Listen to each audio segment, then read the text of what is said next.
Tonight I wanted to begin with just a couple of stories.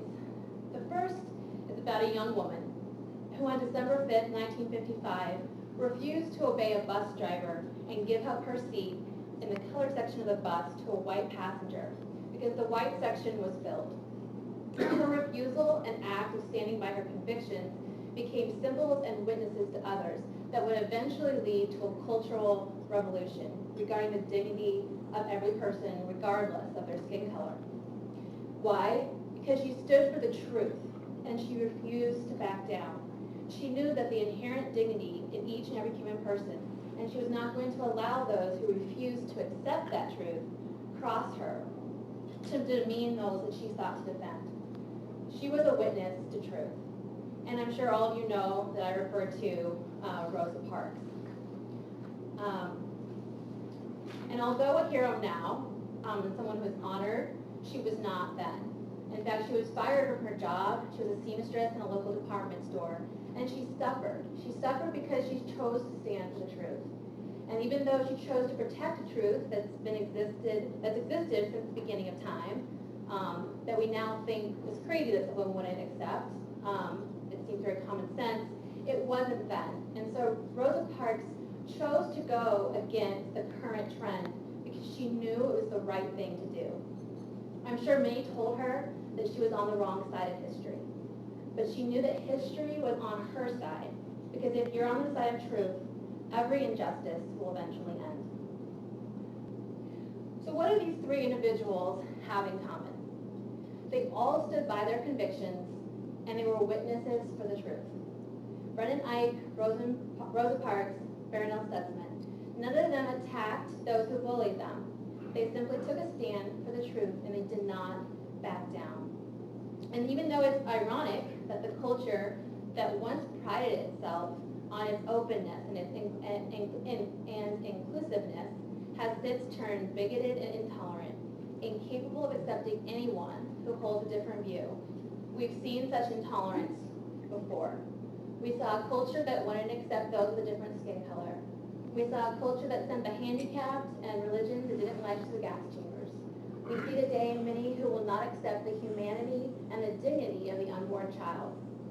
And each of these attacks on truth and human dignity have produced heroes, witnesses to truth. And that is exactly what each of you here today is called to be witnesses to the truth about marriage, to stand in front of that which many are trying to undermine, to be men and women who will be instrumental in rebuilding a culture of marriage. But those who seek to radically redefine marriage will attempt to say otherwise.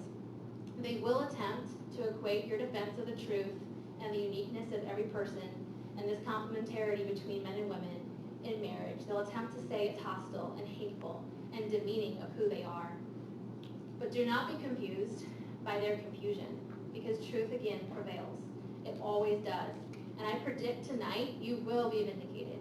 And it might not happen tomorrow. It probably won't happen even 5 years from now or even 10. But I promise you, at least, in the future, maybe 50 years, your courage today will be lauded and appreciated because you didn't back down. You demonstrated respect for everyone, and you affirmed the truth and the truth about marriage. So remember, the truth is always victorious. Your challenge today is to be like Rosa Parks, to be the Rosa Parks of the 21st century, to stand between that which you are trying to protect, which is marriage, and those who want to undermine it, to redefine it, or to tarnish its uniqueness and its beauty. So in conclusion, it might seem at times from the news and the media and even the legal battles that we're currently facing, a lot of which we're currently losing, that the mountain to restore a marriage culture is getting steeper. But it will not stop us from going over the top of the mountain and ultimately winning this issue. We'll get to the top and we'll persevere. And your actions right now, while maybe misunderstood by some, even ridiculed by some, will be vindicated.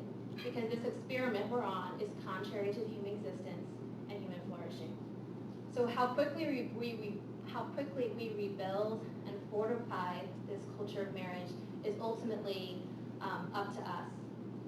And I don't know what each of you do, or some of your students, where you're going, where you're being called to do, but I would just challenge you tonight to be bold and to be courageous.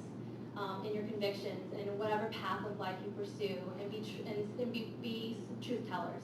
Speak the truth about marriage in the way you live out your own marriages, in the way you encourage your friends to live out theirs, and to rebuilding and redeeming the culture